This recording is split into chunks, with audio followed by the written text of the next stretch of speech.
Happiness is often standing right outside the door, knocking gently, waiting to be let in. But most of us have bolted that door shut from the inside. We tell ourselves we're not ready yet, but we need to fix one more thing, achieve one more goal, or be a little bit more perfect before we deserve to be open to happiness. So we stay inside, staring at the cracks of light under the door, wondering why joy never seems to find its way to us, when in truth, we're the ones keeping it out. Have you ever noticed we say we want happiness and then sabotage it the moment it shows up? I used to do this. When anything good appeared in my life, I'd find the negatives. I wouldn't truly accept the joy and happiness that was waiting for me. I'd reject it, push it away. I'd focus on the red flags. Career win, it's not giving me enough money. A new relationship, I'd focus on the problems rather than the gifts. If anything positive happened, I'd feel numb due to being connected to my past trauma, my past wounds. I was literally blocking my own blessings. And I saw a perfect example of this week when a friend of mine, we were talking about the magic of life and he was completely disconnected from his. On further digging, we realized that he was living in his past, in the trauma and the wounds of situations and circumstances that had happened before, and we both recognized how he was blocking his happiness and how much happiness there was at his fingertips. He only had to open his eyes and look. In this video, we'll look at the 5 hidden signs where you could be blocking your own happiness, and crucially, how to overcome them. Hi, I'm Alex, coach and facilitator of spiritual growth, and I help people break free from their past so they can thrive in the present moment in love and life. Sign number 1, you're still living in the past, even if you think you've moved on. Part of you stuck in an old story, something painful that happened before. Maybe someone hurt you, life played an unfair hand, or a time when you felt unsafe. You're now bringing these past emotions, past traumas into the present moment, which in turn affects your future, and the cycle continues, living out this pain and ultimately blocking your happiness. Even if you feel you've moved on in your mind, your emotions, your body still may be holding on to that trauma without you even realizing it, keeping you stuck in that cycle. It's like trying to sail into new waters while your anchor's still buried in an old storm. You can raise the sails all you want, but until you lift the anchor, you'll just keep spinning in the same spot. You might say to yourself, oh, I'm over it, but then a situation, a tone of voice, a scenario brings you back into that old wound, old trauma, and it triggers that same pain for you. And don't get me wrong, this isn't weakness.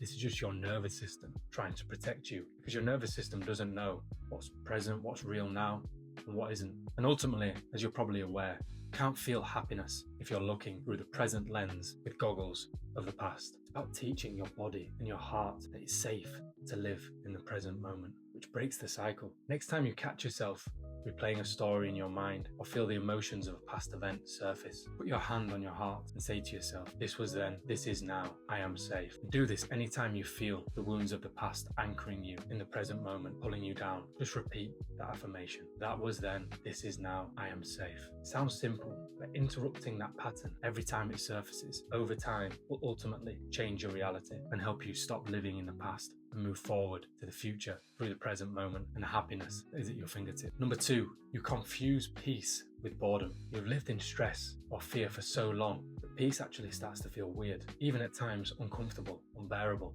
It's not your normal state because you've trained your body and your mind to think that normality is the chaos, is being in the storm. So when the storm passes and you naturally become more calm, you're looking for the next storm to enter to feel normal again. It's like being a firefighter who spent years running into burning buildings, and now that the fires are out, you don't know what to do with the quiet.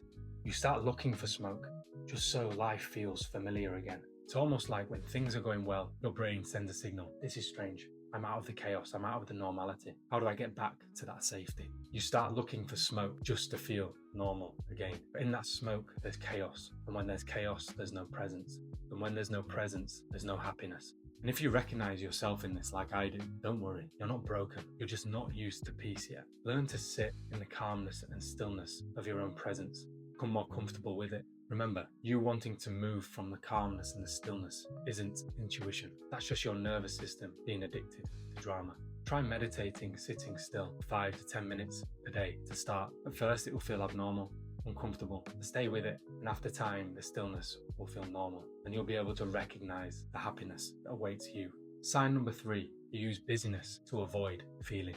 You stay constantly busy, whether that's scrolling, doing things in the house, rushing around, because slowing down would make you feel uncomfortable emotions that you've been repressing for a long time. And again, this is something that I can relate to, filling every single hour of the day with something, so we don't have to be with our thoughts, with our emotions. We don't have to deal with the sadness, the fear, the emptiness that lays just beyond the busyness. And in reality, we have to deal with these emotions in order for us to feel happiness. If we've been repressing emotions and feelings for a long time, there will be an element of uncomfortability, element of pain when we do sit down for the first time with these emotions. But the other end of that is light, is happiness. Remember, you can't heal what you can't feel. Slowing down might feel scary at first. That's where the real gold is, and where real peace and happiness starts. Sign 4. You try to control everything. You believe happiness only comes after everything is perfect. And in reality, everything is perfect. Even the imperfect is naturally perfect. Waiting for the right job, the right money, the right partner, the right situation. You think, I'll be happy when, but that moment never comes. And if it does come, you bring a new situation to be the benchmark for your happiness.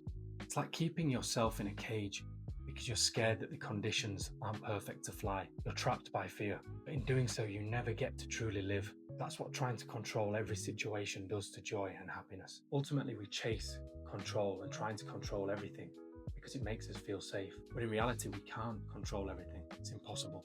And when we do try to control everything and realize we can't, it creates more unease, more unhappiness. Happiness doesn't wait on perfection. It grows from acceptance of what is.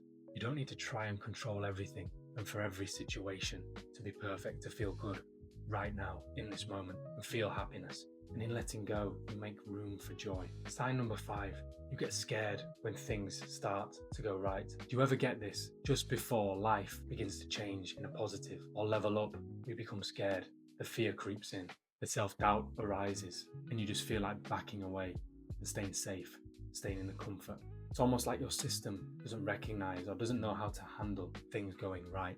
So naturally, we pull back. One thing to remember, life wouldn't hand you opportunities that you cannot handle. Remembering this and staying in this truth will help you take those steps, because those steps will lead to happiness, will lead to growth for you as a human being. For me, I always notice just before something big's about to happen, or I'm about to level up, I start to self-sabotage, start to fear, start to question. It's almost like your brain saying, we've never experienced this before. Is this safe? Remember, your fear isn't truth, but trust me when I say this, when you push through, you'll grow into the version of you that will look back and have thanks for the previous version who pushed through that fear. As at the other end of growth, at the other end of doing something uncomfortable, there is joy, there is fulfillment, which is ultimately where happiness lives as well. So what's the solution? How do we unbolt that door and let the light of happiness and joy into our lives? It starts with awareness, and then awareness leads to clarity. Then when we have clarity, we can take aligned action. You can catch yourself in those tiny moments when you try to close that door and lock that bolt again. If you feel any of these signs coming up in your life, stop, pause, and take a breath, and simply notice the pattern without judgment. Then give yourself permission to open the door by saying these mantras. I give myself permission to be happy, even if life isn't perfect. I give myself permission to receive joy, love, and peace in this moment, right now. I give myself permission to be happy, even if life isn't perfect. I give myself permission to receive joy, love, and peace right now. You can repeat this in your mind on the bus to work, in the car, on the train, when you wake up, before you go to bed, reprogramming your mind to be open to happiness. And if you have a prayer or meditation practice, bring these mantras there.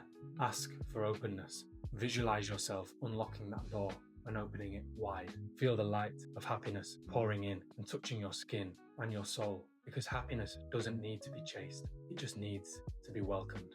Which of these 5 signs hit home for you? Which do you recognize in yourself?